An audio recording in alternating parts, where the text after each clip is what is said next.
Jam berapa tadi? Sekitar jam berapa kejadian? Ini sekitar jam berapa? Sejam 5. Luka yang dialami Solihin di bagian kepala akibat sabetan senjata tajam sudah mendapat perawatan medis di UGD Rumah Sakit Bari Palembang.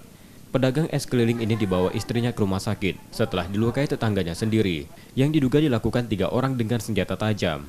Istri korban yang menunggu di rumah sakit menerangkan, kejadian berawal saat korban sedang menebang ranting pohon di rumahnya. Tak sengaja jatuh ke rumah tetangganya mengenai kabel listrik hingga putus.